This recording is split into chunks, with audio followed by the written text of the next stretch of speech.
Hey, all, welcome back to Gadfly, the podcast about third parties, French candidates, and just generally weird American electoral history. I'm Dusty Wilson. I'm Una O'Leary. And this week, this has been a crazy weekend. This is watching news a lot and watching things in Portland and just getting real in my head. And I thought I put together two stories that were going to tell a completely different story that ended up telling another completely different story. It's very weird. I dove into some weird early American subjects, and I thought I was writing an episode on why you have to be born in America to be president, and it ended up being completely different. Oh, yeah. Oh, this is exciting. Okay. So this is going to be a little bit of a weird one. Might be a shorter episode, but I'm very excited because, Una, we're going to be talking about kings. Yay! Yeah, I don't know how you feel about monarchies and royal families and the I love them from a distance. I love them. In theory, it's such a romantic sort of thing. Just for fun, earlier today, I was looking through all the current kings and queens. I found only one that I was like, this dude's a snack. This dude was great. The current, let's see if I can find his full title. The Dragon King of Bhutan. Jigsmed Gesar Ranam Regal Divine Fiok. I will send you a picture. I hope I just said his name right, because if I said it the English way, his last name would be pronounced Wangchuk, and I highly doubt that's correct. Oh. Yeah, right? Oh, he is handsome. Isn't that like that John Cho energy going that I really Yes. Yeah, he is like leading man in Crazy Rich Asian hot. Oh, yeah. And he's an interesting dude. He went to Wheaton College outside of... Shut up! The Christian college that's just like a spitting distance away from us? Yep. He went to Wheaton and then transferred to the University of Oxford. He was like, I made a terrible mistake. Yeah, at minimum, that's a parallel move. Like, I'm going to be the Dragon King of Bhutan. Why am I surrounded by cornfields? Yeah, I'm surrounded by a lot of people who keep asking me if I've met this guy named Jesus. I am not into this. I gotta go. I thought you were cool with all religions when you said you were your religious campus. Nope. But yeah, it's like, we're raised with this idea that kings and queens are very proper and gorgeous and all of these things. And then when you start looking into European royalty and you start reading about the Habsburgs and the genuine difficulty of just constantly marrying and fucking your cousins on a loop. Yeah. It does not work out well. No. Yeah. The concept of breeding in general gets real awkward. Real dicey. And it's not the best. So it kind of makes sense, that when America decided, hey, we're gonna not be British subjects anymore, that they're like, maybe we also shouldn't have kings. That's a bonkers idea, but let's give it a shot. Let's see what happens. But weirdly enough, some of America's first conspiracy theories involved America having a king. And for this particular episode, we are going to go further back than we have in our entire podcast history. We are going back to 1776. Yeah. It's going to be great. There's already a war. We're doing not so good, but we're still planning because you never know. Better to have a plan that this war is going to work out than to not have a plan and win and then have no idea what the fuck to do. Yeah. Cue up Hamilton soundtrack at your leisure, dear listeners. We can't afford to. It has been in my head all goddamn day. Yay! So we're going to go back to June 11th. Now, we all know that July 4th is the day that America became a place in 1776. In the midst of war, we declared our independence. Hot dogs, fireworks! Exactly. Let's go American Pie of baseball. Let's do this. Yeah. But the process of doing that actually started on June 11th. Because it was at this time the Second Continental Congress convened to get some people together to draft the Declaration of Independence. You got to get a little work group together and have this thing written in less than a month. Oh my God. I want to start celebrating Zero Draft Day for all writers out there. We celebrate June 11th, the day where they hastily scribbled out a rough draft. Mm-hmm. And then got a notes back. Yep. And then June 12th all the way up to July 1st, they did nothing. And then Thomas Jefferson, I believe, famously said, oh shit, that's due on the 4th. Oh fuck, we're contracted out. Fuck, I need quills. Someone grab a bird. I don't care which one. Have Snackos been invented yet? I'm going to need a lot of them. What do you mean you threw out all my tea?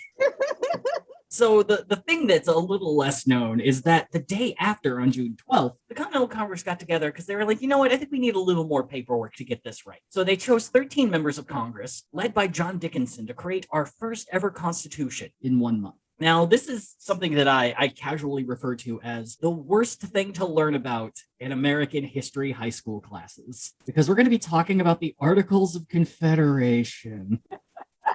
So, fun fact, before America had our much vaulted Constitution, we had a long-lasting first draft called the Articles of Confederation that it was what's a good word for it? It was poorly thought out and shit. It was again, like most first drafts. Exactly. Well, oh my God. So I've been watching a lot of political commercials for hardcore Republicans recently because this is now my job, apparently. Oh my God. And this one dude in Georgia, Mike Collins, I believe is his name. He was running at this 3-minute long ad where he has a stack of papers and apparently there's tannerite inside. And tannerite's the sort of thing that when you shoot it explodes. And so he shoots the stack of papers and it explodes in the woods. And then he's driving a semi truck and then he's just walking down Main Street. But one of the things that comes up on his ad is that I believe the founding fathers got it right the first time. And I would like to tell you, Mr. Collins, no, they did not.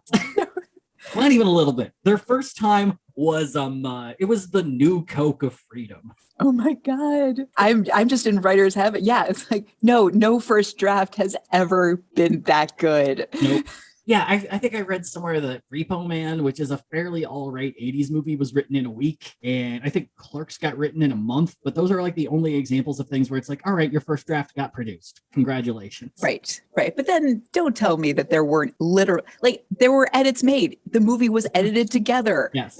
It's still changed and for the better. Yeah. Like literally, I think the only person in the world of writers who can get away with a first draft being the production is probably Mac Wellman, who is he's a very avant-garde playwright. Not the biggest fan of his work, but he also, I think he probably has one of the best trolls out there, where I believe it's the University of Penn State paid him ahead of time to write a full-length play for them to produce. And he included a stage direction that says the proscenium of the stage envelops everyone, which is impossible to do. But he's like, you already paid me. Best of luck. I'm not going to take us down a playwriting tangent. I'll just leave it. I'll just let everyone else see an inkling into our world with that comment. I'm just saying, this is what first drafts get you, if this is what you want to do.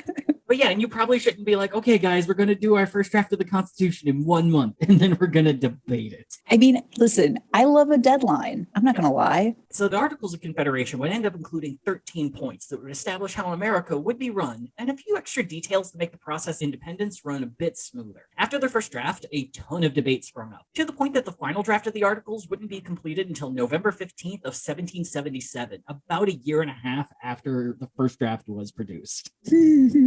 To be fair, this was mostly because Congress kept having to escape British troops. Whichever city they were in was counting as the de facto capital. So this is why you get that fun bit of American history of all these cities that used to be capitals for a day. Good for them. They got chased out of Philadelphia twice. Then they got chased out of Baltimore. And then in the fall of 1777, they got chased out of both Lancaster and York, Pennsylvania, which is insane to me that those places were capitals of America at some point. But they eventually got it done. And honestly, it would not be considered the Founding Fathers' best work. So one feature is that instead of having a single executive leader for the country, decisions would solely be made by a congressional body composed of delegates from the 13 states. Each state could pick between 2 to 7 delegates, and each state would get 1 vote in all matters. So just imagine Congress existing as it is, and then all 53 congressfolk from California all have to get together and vote for 1 California vote. Oh boy. There's no president. There's no vice president.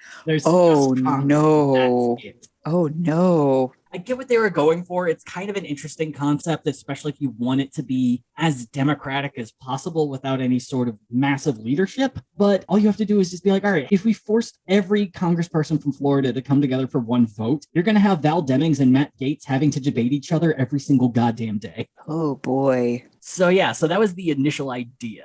And technically, the president of the Continental Congress would be the leader of the nation, but it's a position completely bereft of any of the powers of the president that we know today. So once again, imagine Congress, where technically Nancy Pelosi is president with no power.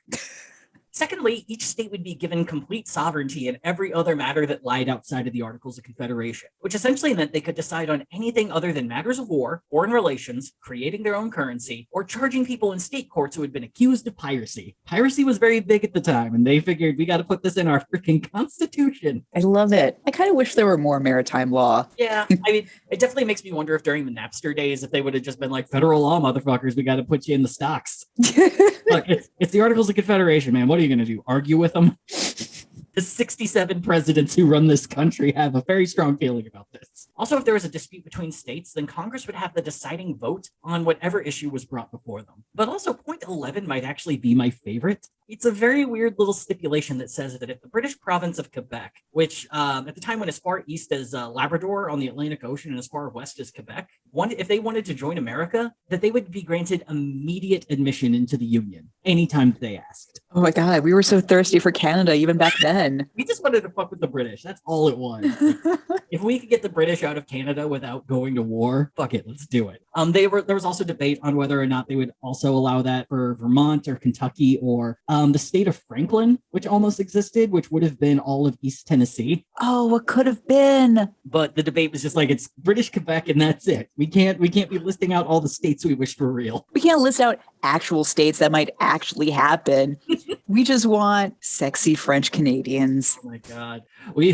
Ben Franklin's house is not a state. Move on. It's a state of mind. God damn it, Benjamin, I am so sick of this shit. That was my John Hancock impression.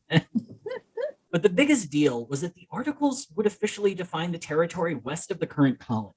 Now, this is the one thing that everyone is in agreement that the articles actually did a really good job on. So a bit of a problem arose due to the charters that states had originally been given. For example, in 1609, Virginia's initial charter granted by King James I stated that Virginia would go as far north as modern-day New York City, as far south as North Carolina's northern border, and, quote, all that space and circuit of land lying from the sea coast of the precinct aforesaid up to the land throughout the sea to sea west and northwest, which, if the map I found is correct, would mean that Virginia is now as far south as North Carolina, as far northeast as New York, as far southwest as San Diego, and as far northwest as Juneau, Alaska. And then everything in between is Virginia. Yeah, what?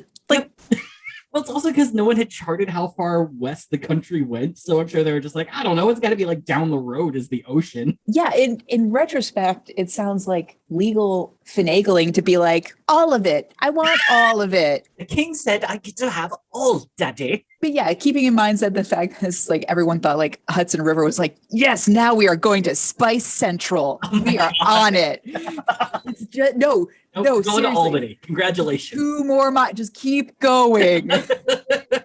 Oh, God. We're so close to nutmeg. I swear to God, we are going to get that fucking saffron by the end of the day. Yeah, in terms of Virginia, it's like, I don't fucking know. It's just, there, fine. Oh, I forgot to mention that Virginia would also technically include the island of Bermuda. How does that count? Fucking King, man. King says shit. He writes it down, and then you get it. So yeah, Virginia would have been out of goddamn control if that charter would have stood. Virginia is the sibling who's like making sure that their hands and it's like this part of the couch is mine, and it's like everything. You can have the ottoman. I don't care. It only has 3 legs. That's what you get. Wait, no, it's like they stretch out and they manage to get a toe on the ottoman. Oh my God, that's for me. Ottoman is mine too. Well, and you see, part of the issue with this too is that the king had handed out so many charters that it became a geographer's nightmare. And all we really have to do is we have to look at Connecticut's charter, because technically it gave them legal control of the current location of their state, which would go as far south as New York City. And using the northern and southern borders of the northern part of where Connecticut is today, and the southern border is New York City, it's that north and south, and then just an exact stripe straight west. Oh, yeah. And it's the same for Massachusetts. And so technically all these states would have just been stripes across the country, going right into Virginia's rightful land. And the crazy thing is, too, is that now that Pennsylvania and New York were states, very technically, Connecticut would stop at New York, then start again after Pennsylvania, and just keep going. Oh my God. I just love that. It's like, well, how are we supposed to figure out this legal conundrum of who owns what? And I'm sure the indigenous people are like, have you considered none of them? Yep. Have you considered maybe we do? We have realtors, man. We're huge shock. No, this is yours. This is all made up, frankly. Well, and I also love that it's these states arguing that the land is theirs based off something a king told them. Like we're kind of fighting against the authority of this land deal, man. I don't think this is yours anymore. So the Articles of Confederation essentially said, once you sign this, you are going to cede your Western claims to the rest of the country because we need to figure out other fucking states. And it took a while. Maryland would end up being the last holdout, despite the fact they really didn't have any Western claims. But in 1781, they would end up signing. Jesus, Maryland. And it would end up actually being really solid timing, considering that the siege of Yorktown and British surrender was only 8 months away. However, there was one huge flaw in the Articles of Confederation. The federal government didn't have the right to collect any sort of tax from the states. They could only request money, and if the states wanted to acquiesce, then they could. And funny thing about that, very little money ever came forward. So you can ask, okay, we're asking, please. Have Alexander ask us, then maybe. Is this why so many right-wing commercials are like, we believe the Articles of the Confederation had it right? Oh my God, yeah. It's really weird how much the Articles of Confederation have stuck specifically with sovereign citizens, because America would have been a lot more like the European Union than anything. It's like, yeah, technically we can make laws and we can enforce some of them, especially in regards to piracy, but outside of that, every other state's its own nation. And technically, you're not allowed to declare war with each other because we're the American Union. Oh, yeah. But even the EU got its own euro currency. Well, technically, the American government would be doing that as well, because they can mint currency. States wouldn't be allowed to mint their own, like Massachusetts bucks or whatever. Oh, but how great would that be? Oh man, you get a Philadelphia quarter, it just swears at you and throws a berry. Oh, it's extra heavy because you're going to be throwing it at professional athletes later. Look, we made this quarter, so I don't know, I'm doing a Boston accent. Yeah. How Philadelphians talk. It's like, yeah, it's the perfect quarter for a sock that you could just whip around at horrifying speed. Would have been great. But that's the huge problem, is all these states are also very broke because a war just happened. The country's very broke because a war just happened. And the war started getting fought because we didn't have the money to pay the British for the war they had just fought in the 7 Years' War. So everyone's just flat fucking broke, which was a bit of an issue for the Continental Army, which hadn't been paid for quite some time. Oh, that's a yikes. Yeah, some soldiers hadn't been paid for months, others hadn't been paid for years. And now that the war was done, they were just like, we're not fighting anymore. Could we maybe be paid, please? I know how to fight now, and I've got a lot of anger for it. You did give us all the guns. And I'm pretty sure we're the only people who own cannons, so we'll do some math. And to make things even worse, in 1780, the Continental Congress had promised a lifetime pension to all officers in the Continental Army as well, which for all of our listeners who are millennials or younger, a pension is a retirement fund that your employer would maintain for you to ensure that you had enough cash when you retired. Yep. And now that the country was broke, it was looking like they might never get paid, let alone receive that sweet, sweet lifetime pension, which, you know, that's a really good way to get yourself a coup going. Yeah, once again, I just feel like so many of our modern day ailments are actually truly baked into the beginning of the country. I think this is too familiar. Yeah. So sensing the need to do or promise at least something, Superintendent of Finance Robert Morris announced that he would have to place a full stop on any military pay across the board, but promised that once the war had officially been declared over, that all arrears would be paid to every single soldier. The thing, though, is Robert didn't really have any details beyond that, and the Treaty of Paris wouldn't come into effect until 1784. And if there's anything people love, it's working and not being paid for a whole 2 years. And nowhere was this frustration more felt than in Newburgh, New York, mainly because this is where the bulk of the Continental Army had been stationed, due to New York City still being occupied by the British until the Treaty of Paris would be signed. Oh no! It's not good. Get the fuck out. Yeah, it's like, you guys should go, but treaty's not signed, so fucking deal with it, man. We got to stay in town. Oh my God. You ever throw a party and someone just doesn't leave? Yeah, I've been that person. What are you saying? So yeah, I think this is the other thing that kind of blew my mind. In American high school history, we have such a weird view between the years between the Revolutionary War ending and George Washington becoming president. Mm-hmm. It is a full 9 years of history that we really don't talk about. Like, we kind of know about Shays' Rebellion, which I barely remember a damn thing about it. I just know what happened during this time. I definitely don't remember it. And like the Articles of Confederation being junk and me wanting to fall asleep while learning about them. And then you get to George Washington, and he's president, he did all these things. He fucked a cherry tree. It's great. Again, we've discussed this before. Yeah. Both products of public school. And I'll go to the mat for public school. Yes, yes. I will, in the same breath, I can also tell you that my American history teacher was the former PE teacher who then the following year had to leave for anger management issues. Oh my God. So again, the man was just trying to make it to at least the Depression era before we all had to leave. Exactly. For summer break. I don't know how many times we have to fuck this up to prove that you cannot teach the whole of American history in any way yes. in 9 months. It is fucking impossible. And, maybe there should be, a nationwide curricula that says in 9th grade you get to this year, in 10th grade you get to this one. And by the time you're a senior, you're mature enough to learn about the Civil Rights Movement, World War II, and all the really heavy shit. I think we had AP World History. I bet we had AP US History, but I took World History because I love me some royals. Yeah. So hostilities within the camp at Newburgh began to grow, and further revolutionary ideas started to kick up, mainly in regards to Congress seeming to not get anything done and the need for a higher executive to lead the nation. Because it should be noted, Congress is very aware as to what's going on at Newburgh. They're just very much debating as to what they should do about it. With the main problem being, we should give them more money, but we have no money. Let's take a lunch.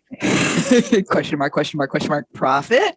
Nope, definitely not. There's no profit. There's no question mark. Not die. And so an idea started to float around that maybe we do need a higher executive to lead the nation, like a king. Yeah. And in May of 1782, an anonymous letter would be sent to George Washington, who was stationed at Newburgh at the time. What became known as the Newburgh letter mostly began as a cry to Washington that many of the men in Newburgh hadn't been paid for months to years. He then did a small treatise on the failures of democratic republicanism and insisted that Washington declare himself the King of America. The writer would admit that king was probably too loaded of a title to take, but if anyone could restore dignity to the rank, it would be George Washington. The very same day, Washington responded with an extraordinarily strong "go fuck yourself." Specifically, Washington wrote, quote, "No incident in the course of the war in me triggers painful feelings as your message. That such ideas are circulating in the army as you have expressed it." Wow. Yeah. I love it. If there's anything that I have found that George Washington is good at, it's angry dad energy. Like, he never had kids, but I would feel terrible for them if they did anything wrong. Well, maybe no legal kids. I'm just going to Oh, throw that out. Oh, hot takes over here. Yeah. I mean, he also had an adopted son, too, but we'll get to that.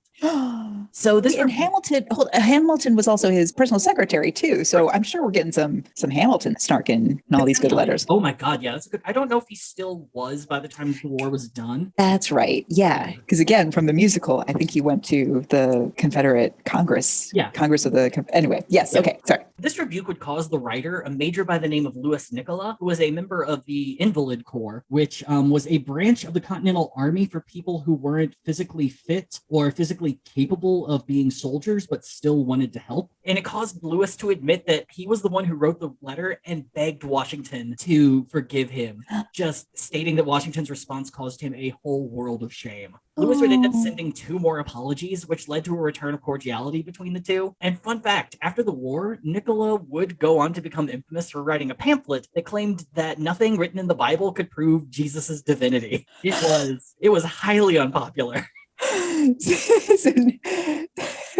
So Nicholas was the guy who just kept getting ratioed and didn't understand that maybe he should just get off Twitter. What? I don't like that one Indian spice. Debate me. Oh my God!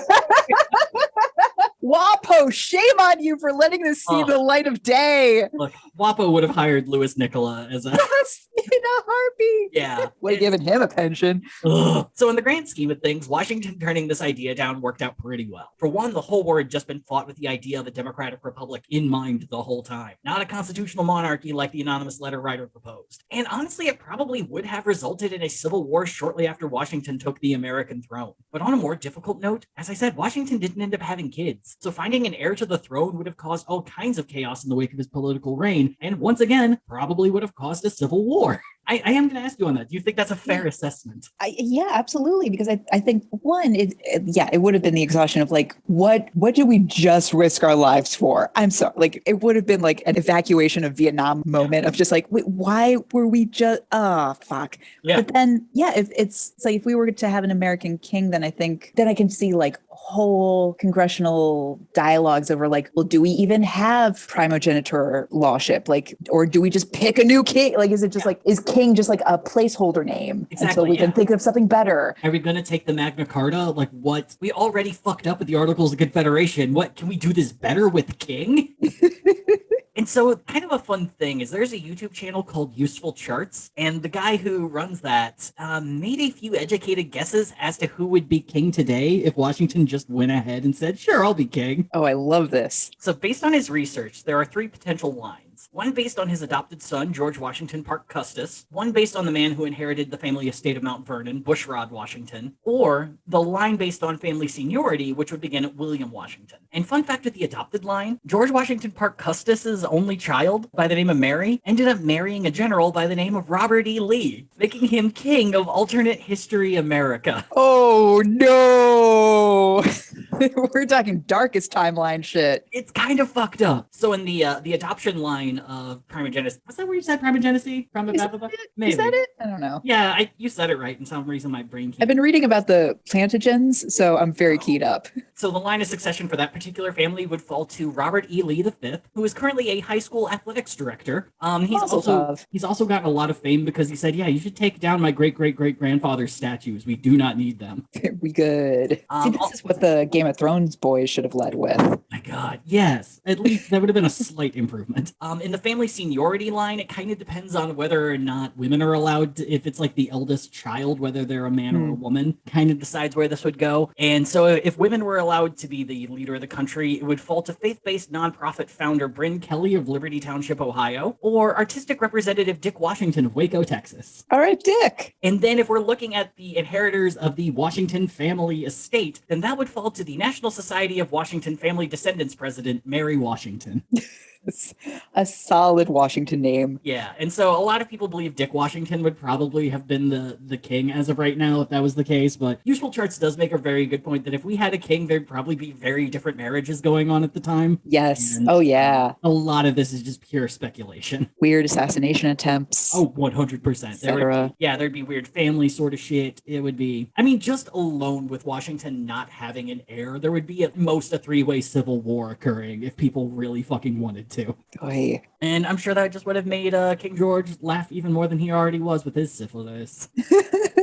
So reaching the end of their patience, the army nominated a set of officers to represent their grievances to Congress. And they selected Generals Henry Knox and Alexander McDougall, and Colonels John Brooks and Matthias Ogden. Now, it's not like the Constitutional Congress was just ignoring the whole situation this whole time. They really couldn't, seeing as how Robert Morris and Secretary of War Benjamin Lincoln were constantly reminding them how dangerous the situation was getting. And as a solution, a number of congressmen pushed to amend the Articles of Confederation to allow the federal government to install an import tariff. This push was led by the Nationalist faction, which include Robert Morris, his brother Governor Morris, who was a senator, not a governor, future President James Madison, and Alexander Hamilton. That's how I sing it so we don't get sued. Yeah. The representing officers of the Continental Army even met with Robert Morris, and Robert Morris begged them to just buy the Nationalists enough time for them to pass the import tariff. To which Alexander McDougall responded by being unflinchingly honest about how genuinely pissed the army already was and how fucked Congress would be if they didn't do something soon. And it very clearly rattled Robert Morris because when he went back to Congress to present what McDougall had told him, he immediately resigned from his position of superintendent of finance. Yeah, he's like, I'm out! I'm out! You fuckers are on your own! They showed me what swords can do, and I left. I like my life too much. I'm a rich man. I would like for them to name a university after me in Chicago. I'm good. So then Congress scrambled completely into panic mode and hid his resignation for the full year. No, you cowards. Well, they didn't want people to panic. Oh my God. They're like a brand new nation. They're barely a year old and they're already having people resign on them. And that panic mode would last for a full month, because in the background, Knox would continue to express in letters that the army was mad. They're still mad. They're kind of getting madder. But yet he had also begun to promise that if the army wanted to mutiny, he would lead no such movement. But it was starting to look like some more hardcore soldiers were already positioning someone else to take his place. A fellow by the name of General Horatio Gates. Now, Gates had once been a great hero during the Revolutionary War, and when the war broke out, he rode straight to Mount Vernon and offered his services directly to George Washington, and that's how you get a job. You have to just go in there, say you're looking for work, and they'll put you in the Continental Army. Just show up with a resume. Just knock on the door. Oh, you're moving? Sure, you're welcome in the army. Great. The thing, though, is Gates also thought a whole fucking lot of himself, which probably says a lot why he decided to ride all the way to Mount Vernon, Virginia. It kind of seems like what he expected was to offer to fight for Washington, and then for George to be like, oh, if Horatio Gates is fighting, then clearly I should step aside and let him lead everything. Amazing. Because Gates really believed that he should have been the one to lead the army the entire time, and was very fond of letting people know that. Oh my God, Gates, we get it. Your name's Horatio. I understand you're gonna be like this. Calm the fuck down. But instead, the Congress gave him the measly job of command of the entire northern department of the army. The thing with Gates, though, is the dude was a huge fan of defensive fighting rather than going on the offensive. And probably one of the biggest examples of this, but also of who Horatio was as a person, would be at the Battle of Trenton. Now, Americans probably know this most as the battle where George Washington would cross the Delaware River under cover of night, catch the Hessian army by surprise, captured over half their forces, and won an early decisive battle for America when we needed it most. And when Washington brought up his plans to Gates, Horatio said, this is a bad idea. We need to take a defensive stance and then we'll be fine. And when Washington just completely ignored his advice, Gates claimed he was suddenly feeling too ill to attack and left for Baltimore to meet with the Continental Congress. Wow, Gates. Wow, you called in sick. Yes, he did. He's like, oh, man. And then posted a selfie at the party. I didn't look this up. I want to see how far it is between Trenton and Baltimore. We gotta see how petty this motherfucker was. Using roads that currently exist, it would have been a 150-mile trip on horse. Oof. Yeah, I have no idea what that would be in terms of hours or days. I just Googled how fast horse. 5 miles per hour. So this is already hurting my brain. So over a day. Yeah. And that's if like everything's working. Yeah, if everything's working, if he's not like stopping by an inn to bitch to the bartender. Yeah. He's not getting ambushed by rando British soldiers. Yes. Still around. Oh my God, you're leading the Brits to the Continental Congress, you fuck. God damn it, Horatio. It gets worse, though. It gets a bit worse with this fuck. So either way, Gates would eventually lead the Northern Army into the Battle of Saratoga in 1777, and he would leave there with a huge victory over the British. That being said, a lot of the credit for the battle, according to historians, should have gone to another very bitter military man by the name of Benedict Arnold. So during the battle, Arnold would completely ignore Gates's order to maintain a defensive line and led his men into the fray at great cost to his men and himself. Arnold would end up getting a terrible injury to his leg. So, of course, Gates would take credit for Arnold's sacrifice, which in turn was one of the final blows that helped push Arnold back to the British forces.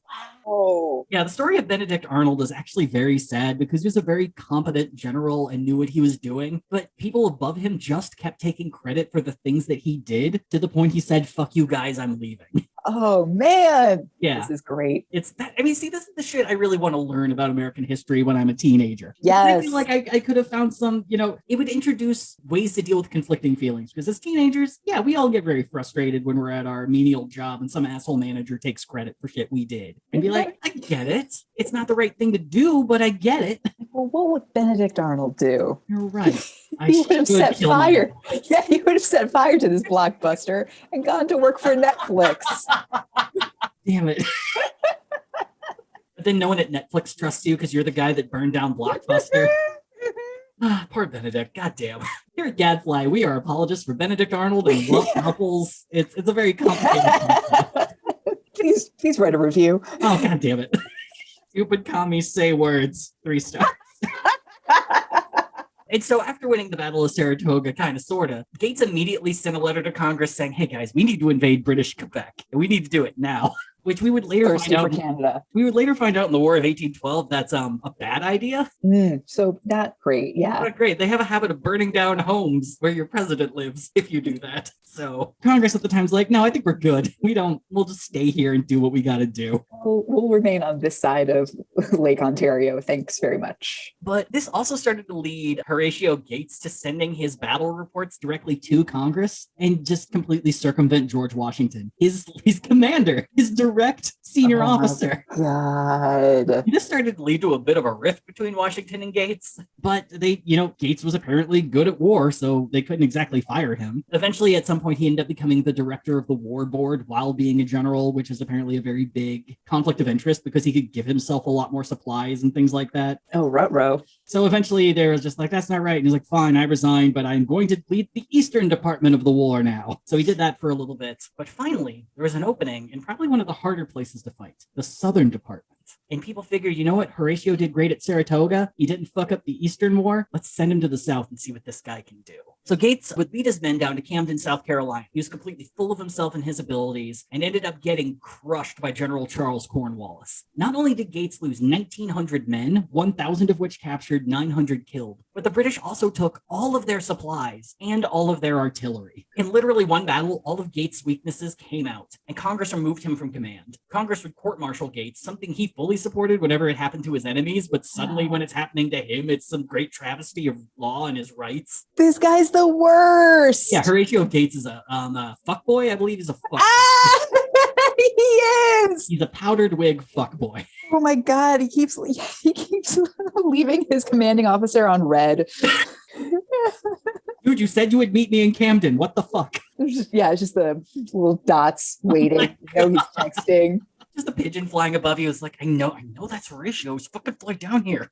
So Congress court-martials him. He's all pissed off. And his supporters in Congress would eventually get the court-martial revoked. But his career was essentially done. But in one last break, he was given a spot in Washington's command at Newburgh. And he returned the favor by supporting the idea of doing a whole coup against the government.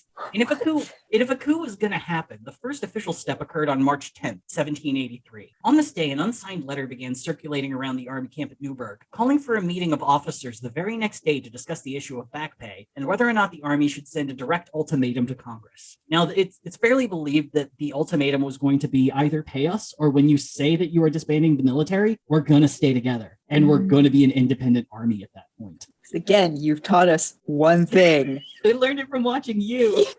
And while at the time no one knew who wrote this anonymous letter, in later years, people would come to find out that it would be a 25-year-old major by the name of John Armstrong Jr. And Armstrong also just happened to be an aide to Horatio Gates. Now, Washington would reply to this letter quickly and immediately order that the meeting should be on March 15th, not March 11th, that this clandestine form of meeting making was highly irregular, and that he was to be given a very detailed account due to him not being able to make it to the meeting. So someone needs to take notes. So on the 12th, a second letter was sent out that claimed that since Washington had set an official meeting for this discussion, that clearly he is a supporter of our plans, and it's totally cool. You didn't say no. You just didn't say yes. Exactly. This is some real dad, can I borrow the car energy. So on the morning of the 15th, Horatio Gates began the proceedings, but he would be interrupted only minutes later when George Washington Big Dick walked into the room to what I can only assume to be the 18th century's version of air horns. Yes. So it's kind of believed that this was a whole ruse created by Henry Knox and George Washington, where Washington wanted everyone who wanted to show up to feel like they could because he wasn't going to be there, and then all along planned that he was just going to show up. Boom, mic drop. Exactly. This is brilliant tactician, very smart man. You can't. Why does Horatio Gates think he can outsmart George Washington? It's mind-blowing. 6 feet tall. Bow down. So Washington immediately asked to speak to the crowd, and Gates stepped aside very sheepishly, and George began to speak to the room of dudes that he very quickly realized were genuinely pissed off and did not care if their commanding officer could tell. So in this moment, he kind of realized, okay, I've kind of fucked up, but at least now I know. I have read the room. Exactly. 100. You know, if there's anything that the people we talk about on this podcast rarely do, it's accurately read the room. And brilliant tactician, first president, almost first king of America, if he was really fucked up, was very good at reading the room. So the speech that he would end up delivering that day became known as the Newburgh Address, in which Washington did one hell of a rendition of, "I'm not mad, just disappointed." He chided them all for holding such an odd meeting and stated that the person who wrote the anonymous letters was clearly an incredibly good writer, but just very misguided in his cause. He implored everyone to keep their patience and promised to do everything in his power to force Congress to act. But the big moment came when he produced a letter from a member of Congress to read to them. He took out a pair of reading glasses, which a lot of his men had no clue that he even needed them and had never seen him wear glasses. Ooh, humanizing touch. He was like fumbling with the letter, put the glasses on, and then said, quote, "Gentlemen, you will permit me to put on my spectacles, for I have not only grown gray, but almost blind in the service of my country." And with that, all the supports for Gates' coup fell apart. Henry Knox would directly approach Washington to affirm his allegiance, and Washington agreed that Knox should be the one to offer a resolution to Congress. The letter that Knox would write would state that they were all still loyal to the United States and Congress, but that people still needed to be paid. So please do something before it's too late. And nearly every officer there approved the letter. Only one officer didn't, and I kind of love his reason for it. And I'm just picturing like a 70-year-old coot just sitting in the corner. I cannot remember his name, but his whole complaint was that, 10 minutes ago, all you motherfuckers were like, fuck George Washington and Horatio Gates is the greatest guy ever. And now that George Washington's here, you have no backbone. You're just going to do what he says. I'm voting no out of principle. I may have been born at night, but I wasn't born last night. Oh, what? He puts on some old man reading glasses and you just lose your shit? I mean, we love the new material. It's really good. Dude, have you seen Glasses Washington? Oh my God. Oh, shit. Oh my God. But yeah, just reading that, I was like, I'm so mad, but I'm glad someone's saying it. Yes. And so to really push Congress to finally do something, Washington also included the anonymous letters that had been sent around the camp, just to give them an idea of what the fuck was going on. So Congress would get to some level of work and eventually come to an agreement with Knox that the pension couldn't really be a full lifetime pension. What it was going to be was half pay every year for life for every officer. And the agreement that they compromised down to was a lump sum of full pay for 5 years. And this was something that the men found acceptable, especially knowing that the country's broke, take what you can get. Yep. And Congress began issuing government bonds to raise money for the endeavor before the agreement had even been passed. And I was also reading that apparently at this time, government bonds, especially from America at this time, were risky as fuck. It's like if someone printed out Dogecoin and you started buying those as an investment, that was pretty much government. Oh my God.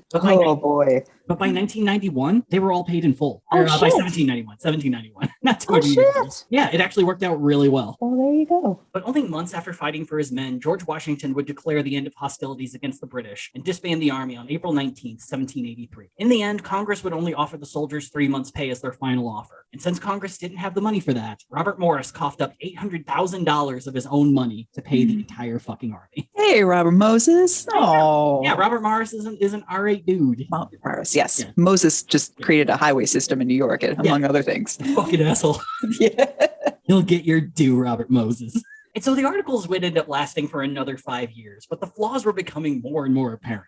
In 1787, a constitutional convention would be called in Philadelphia, and everyone realized very quickly that just rewriting a new version of the articles wouldn't be enough. That if they're going to have a way of running the country that works, they would have to start from scratch. Yeah, page 1 rewrite, guys. Yeah, look, my note is all of it. All bad. People keep saying that they're not driving, they're traveling. It's very frustrating. Someone keeps saying that's a Navy flag whenever they're in court. I'm done with it. They're sovereign citizen jokes. So the thing, though, is people started to get a bit paranoid about what this whole convention was really about. And the idea of kings was still very much in the forefront of many an American. And what we ended up getting from this worry was one of America's first ever conspiracy theories. You see, the rumor was that the convention was really getting together to just give up and find a new king to rule over America. Because with a king, you get money, you get prestige, you can get immediate protection, you can solve a fuck ton of problems if you can just get a king to rule you. Or a don, because this is sounding more and more like the mafia. A little bit. And so I don't know how the rumor got started, but according to the conspiracists, the clear choice of who they were going to pick was Prince Frederick, Duke of York and Albany, and the second son of King George III. Now, Fred would have been 24 at the time. I would have just finished his studies at the University of Göttingen, so, fully prepared to rule a pissed-off nation that had just fought his dad. Of the most uptight Brits who left because Britain wasn't uptight enough. Yup. And so the why of choosing Prince Fred really isn't very clear, but the clamor became so great that the Constitutional Convention had to make a public statement that they weren't secretly trying to reinstall the monarchy. And then Governor Alexander Martin of North Carolina had to make a second announcement to double promise that no one in the entire convention was planning to install some kind of secret king. I fucking promise you. But meanwhile, everyone outside the convention is like, big lie. There's a king, all right. Steel kings can't melt horse beams. Oh my God. So fucking stupid. But then enter Congressman and merchant Nathaniel Gorham. Now, just months prior to the new Constitutional Convention, Nathaniel had been president of the Confederation Congress, which, as we said early on, essentially made him the era's equivalent to the president today. And old Nathaniel, he'd kind of been busy writing letters to a dude named Frederick Henry Louis, not to be confused with Prince Frederick of England. This Frederick was the Prince of Prussia, and also, he went by Henry. Now, part of what made this such an intriguing idea was that, in general, Americans at the time were huge fans of Prussia. Now, Prussia is not pre-Russia, which is what I thought for the longest longest time when I was in middle school. Prussia was a kingdom that existed mostly in Germany, but also a little bit in Poland. It was kind of all over the place. It didn't have very solid boundaries. It was just whatever duchies they could take over, and that was theirs. But America was super huge into Prussia at the time because during the Revolutionary War, Prussia was ruled by Frederick the Great, who absolutely hated the British. So while he couldn't send anyone to fight in America, he was able to fuck with the Brits in other ways, mainly by closing up routes in Prussia to any Hessians that were trying to travel to the ocean to get to America. So while the son of the former archenemy of America wouldn't work, and George Washington flat out refused, the odds were a great bit better that people would gladly take a Prussian prince to be their new sovereign. So compared to the English Fred, Prussian Henry would have been a step up in a lot of regards. For one, in 1787, he would have been 61. Also, he had quite a bit of clout behind it. For one, Henry had served in the Prussian military since the age of 14, which would be really frustrating to have a 14-year-old as your commanding officer just because he's the son of the king, but it is what it is, I guess. But actually, he was a pretty solid tactician. He never was viewed as successful as his older brothers, but he had a sensible blend of offensive and defensive tactics that served him well in battle. Following the various wars, Henry would shift to a more diplomatic role, while occasionally doing some light war work when needed. But also, Henry very clearly wanted to be a ruler anywhere. See, he was the 13th child of Frederick the Great, which meant that Henry would either have to hire a whole army of assassins or hope for his whole family to just kind of explode one day, and then he could rule Prussia. Or marry extremely well. Yeah. Or the old movie King Ralph, in which John Goodman becomes King of England due to the fact that the entire royal family is there for a family photo. And of course, it's England, so it's raining. And then when the camera clicks, an electrical wire sets off an electric current, killing the entire British royal family. And then you have John Goodman, King of England. Amazing. It's I don't know why I remember that, but this is an amazing bit of Americana, frankly. King Ralph had its moments. He played cricket. He did it like a baseball. It was very funny. This is like a 1998 movie. I don't even remember. It was like 92 or 93. It was early John Goodman. It was like Roseanne John Goodman. Oh. We'll watch it one day. It'll probably be a waste of time. It'll be great. So, since Henry could never be king of Prussia unless just a fuck ton of catastrophe happened, he decided to climb the royal ladder as best he could. He made a couple of attempts to become king of Poland, which Frederick the Great was not a huge fan of, and then he started working with Catherine the Great of Russia to try to create a kingdom in Romania where he would rule as king of Wallachia. However, all those plans would fall through, and by 1787, he'd settled into being an advisor to his nephew, King Frederick II. So when he started to get letters from America for an exciting new opportunity, it kind of seemed to be the sort of thing that would be a perfect fit, except for two things. One, Nathaniel Gorham brought the idea up to Alexander Hamilton, who immediately berated Gorman for sneaking around behind everyone's back to try to sneak a king into America, which is also kind of funny for another reason, because during the Constitutional Convention, Alexander Hamilton essentially proposed the idea of having a king in a lifetime president. But it's like a president, he's just there. Yeah, well, until he dies. His argument was that if you can impeach a president at any time, then they're not a king. And at some point, you're going to have to impeach a guy when, if Reagan was president for life and the Alzheimer's started to get worse, you'd have to impeach him. I don't know if there'd be enough of a vote to do it, but... Yeah, we're not great at letting impeachments, take. Exactly, yeah. We've gotten close. We're almost there. We're going to do it one day. But yeah, and so that was essentially his pitch, and the Constitutional Congress just told him to sit down and shut the fuck up. But yeah, and he would eventually end up voting for the 4-year term thing, but would still occasionally push this idea of a lifetime president off and on. It was just something he really couldn't let go. But second, by this point, Henry did not want the job. He had a feeling that if he accepted, the American people would never accept him. Instead, though, he suggested that he might know a French guy who'd be perfect for the job, but he never outright said who he was thinking of. So, assuming that this is following the idea of a prince taking the job, King Louis XVI was ruling France at the time. This was a good less than a decade before things started getting really choppy for the aristocracy. Soup's chops. That's my favorite description of the freaking terror. Yeah. Terror. Just soup's chops, man. Yeah. Robespierre wants the chops, bro. But at the time, King Louis had two sons. One is Louis Joseph, who was 6, and Louis Charles, who was 2. So honestly, I have no idea who this guy had in mind, who could be the French ruler of America, which looking back on that would have pissed off so many people during the Bush era. That would have been great. I know alternative history is very strange, and who knows what would have happened if we got President Jean-Louis of America. Yeah, a Dauphin. Oh my God. In Washington, D.C. Oh my God, Ben Franklin would have fucking loved that shit. Yeah, it's more French. Yeah, oh my God. Franklin and John Adams are cool with it. Everyone else is just where'd we put those cannons? I know. Oh my God. Like so much blood has been spilled just to get away from like all of this frou-frou papal nonsense. Well, and I love it. The thing I always go back to is the whole thing where it's like a third of the country were loyalists, a third of the country fought against the loyalists, and then you have the third of the country that are in the Appalachian Mountains and West who are just like, I don't know what the fuck's going on over there. Let's just keep trying to live. Oh my God. Yeah, truly little has changed. It's like that same third is just like, nah, I didn't vote. I'm good, man.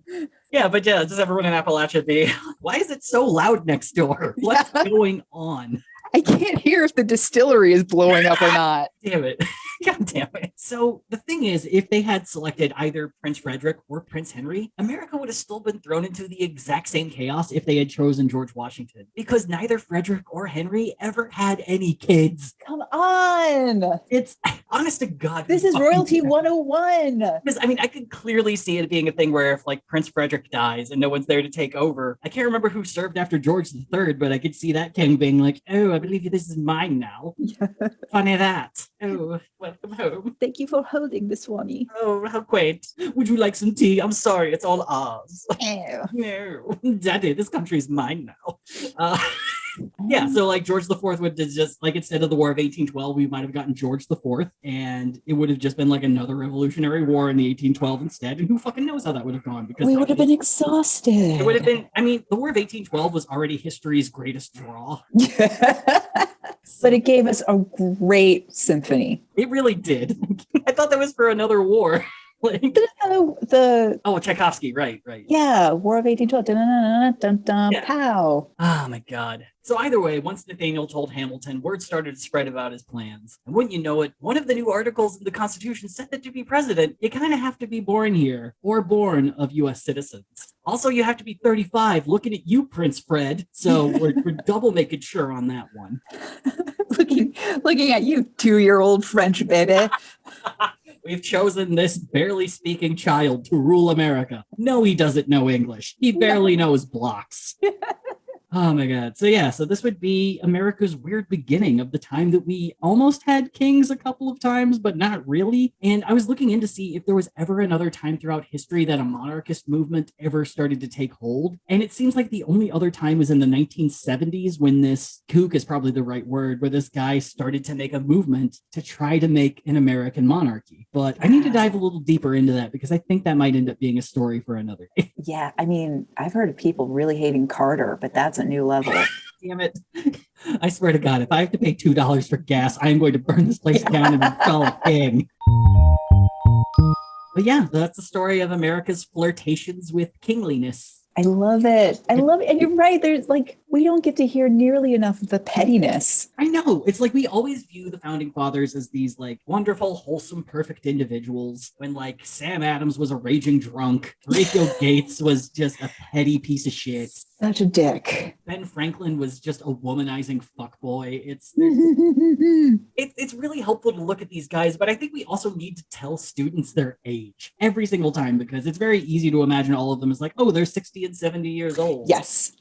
They're 60 and 70 years old. They are on a pedestal, and like all of this essentially came about preordained. Like that's always the sense that I get from it. In fact, there's an article in the New Yorker recently talking about 2 books that came out, I think about like French assistance in the Revolutionary War and how it's like with the American author on the subject, there's this sense of like, of course the French were going to come and help us with like, you know, this amazing new democracy. And the French author writing about this period really like encapsulates the French thought, which is like, this was an insurgence. Like this was essentially like the way 2 superpowers think about a third world country during the Cold War. And it's just 100%. It's like, we definitely need to think of it in that mindset too, of like this prince in Prussia just being like, well, sure. Why not start writing to this overeager, newly American guy about possibly becoming a king? Like anything is up for grabs right now. Exactly. Yeah. And it's between that, but also this, I remember during the post 9/11 times that I was sitting in a current events class in undergrad, and there was this one dude in class who was so furious at France. And of course he said that old chestnut, if it wasn't for us, France would be speaking German. And I remember standing up in the class and I was like, yeah, if it wasn't for the French, you'd be having a British accent.